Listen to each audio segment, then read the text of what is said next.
Did you know that men can get to 15% body fat at any age? All you have to do is live by these 5 simple rules. And no, these aren't super strict diet rules, some crazy exercise plan, or something only fitness models have time for. So in this video, I'm gonna show you what those 5 simple rules are and give you a system that makes losing weight feel like it's happening on autopilot, so you can hit 15% body fat without having to live like some kind of fitness model. To start, let me show you how you can make it 10 times more likely that you'll actually get lean and keep it off for good. Here's an old advertisement I found that was looking for sailors to go on an Arctic expedition. As you can see, the job description isn't all sunshine and rainbows, and it actually sounds like the Tinder bio that landed me my girlfriend, to be honest. But this advertisement told it like it was. And that led to over 500 men apparently applying for this position. So how can this help you get in awesome shape? If you can expect the difficulties that are coming your way, you'll be much better prepared to deal with them. And I'm not gonna sugarcoat this for you. Getting lean and losing weight is not always gonna feel easy, so here are a few things you should look out for. If your goal is to lose a significant amount of body weight and body fat, expect to feel a little bit of hunger along the way.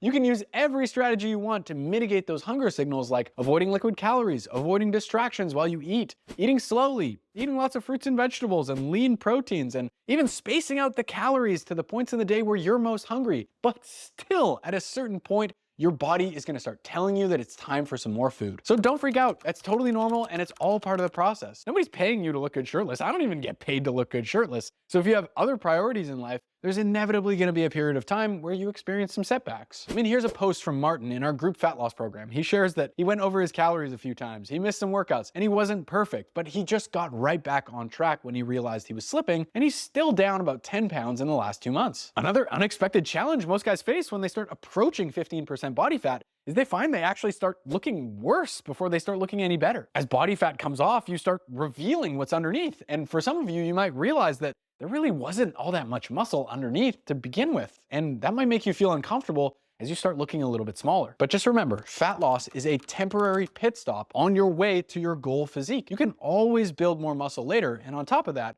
while your calories are reduced, your muscles are going to be depleted and you're gonna look softer, more watery, and just overall not as good as you will when you start eating more food again. Now I wanna show you the simple rule you can start following tomorrow to start building more muscle, losing more fat, and just having more energy throughout the day. To help you understand, let me tell you the story of how I started my coaching business. I had just quit my job as a personal trainer at my local gym, and I was grinding to build up my new client base, which meant a lot of early mornings and late nights, driving around the city, meeting different clients at different gyms, trying to make ends meet, all while trying to get in shape myself. I was driven out of necessity, but things started getting harder in a way that I hadn't anticipated. I started waking up in the middle of the night, and I was so sleepy during the day, I'd doze off in the changing room at the gym in between clients. My weight started creeping up, my appetite was out of control, and I was just snacking on random bullshit throughout the day. I just generally felt like shit, and I had no idea how to fix it. I was still eating well and exercising, but why was I backsliding? It was around this time that I noticed my caffeine intake was slowly creeping up. So I did what any young, dumb personal trainer would do. I cut out caffeine cold turkey. It was a horrible 5 days of headaches and feeling like a zombie, but then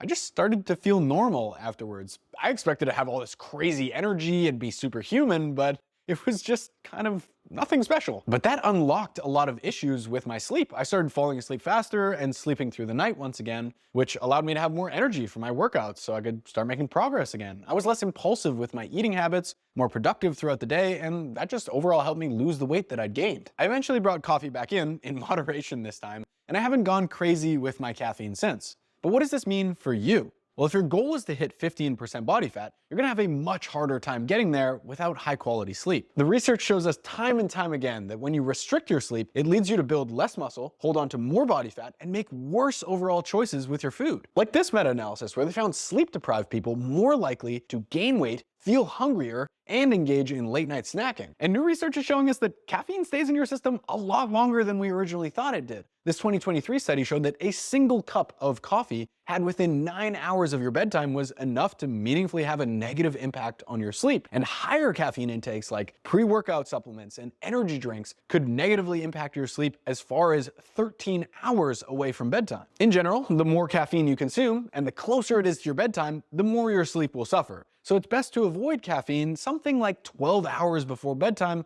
as a good rule of thumb. And that leads nicely into something I want to show you that you can start doing today that makes fat loss feel like it's happening on autopilot. Imagine a Buddhist monk living in a temple. These guys eat healthy and they exercise every day. Not a lot of fat monks out there, so I'd assume they're doing something right. And you might say that it's because they're so disciplined that they can just will their mind into exercising and eating well. If only you had more discipline, motivation, and willpower, then you could do this too, right? Okay, I'll admit, the monks definitely have it easier than you, but it's not because of what's going on up here. It's because they have to walk down 1,000 concrete steps every morning to get the water to make their tea. And the only foods they have available at the temple are tofu, rice, and soup. Everyone around them is practicing mindfulness and martial arts, and dude, I promise, there are no Chick-fil-A's in the mountains of Tibet. It's their environment that makes it easier for them. So how can you set up your environment to make losing fat feel easier? Start by thinking about everything you see when you walk into your kitchen. Keep a food scale on the kitchen counter as a reminder to track what you eat and make it easy to log your food. Pack your fridge with lean proteins, fruits,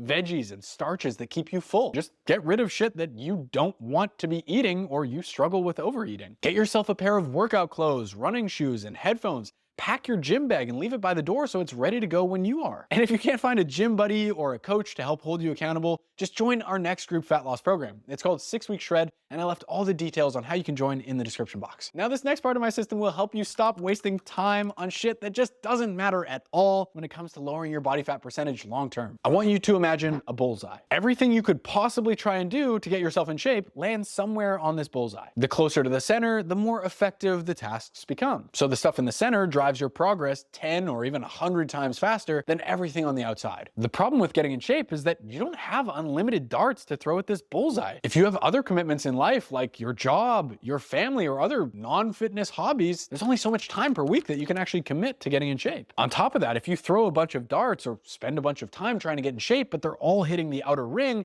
you're not going to make much progress. And then motivation dips and it just doesn't feel worth it, so you give up. So how can you throw darts that nail the dead center of the board to avoid wasting your time with no results to show for it? Well, let me show you. These are the muscle and strength pyramids laid out by one of the world's leading science communicators in the fitness space, Dr. Eric Helms. They show you how important each piece of the puzzle is, with the majority of your results coming from the tasks at the base of the pyramid. As you can see, when it comes to your nutrition, the two most important things you should be focused on are getting your total calorie and protein intake in check. So if you want to reduce your body fat percentage, you're going to need to reduce your body weight by controlling your food intake. For training to build muscle and strength, it really comes down to showing up consistently and trying hard. But that's not really specific enough to be helpful yet. People stick to plans that make sense. So I want you to outline a plan that makes sense for you. So while focusing on these critical areas, I want you to open up the Notes app and write down the key tasks you need to be focused on each day, week, and each month to move you closer towards your goals. Set specific tasks and timeframes here. Don't waffle around. This does not need to be a novel. I just want you to decide which 3 to 5 darts you're going to start throwing at the dartboard for the next few weeks. And if you'd rather just have me and my team lay out a complete plan for you to get lean and give you a place to track your progress all in one spot, then just click the link in the description box to find out more about our one-on-one coaching program. Now let me show you what's helped me stay motivated to train hard, eat well, and maintain a lean physique consistently for the better part of the last 10 years. Back when I was chasing a 500-pound squat, I had this spreadsheet that allowed me to track every lift I did, along with performance variables, recovery variables, and way too much other shit. But it always got me excited to fill it out and see my charts climbing. Same thing with the nutrition tracking apps. When I see my streak climbing and I see my weight going down, I just don't want to stop.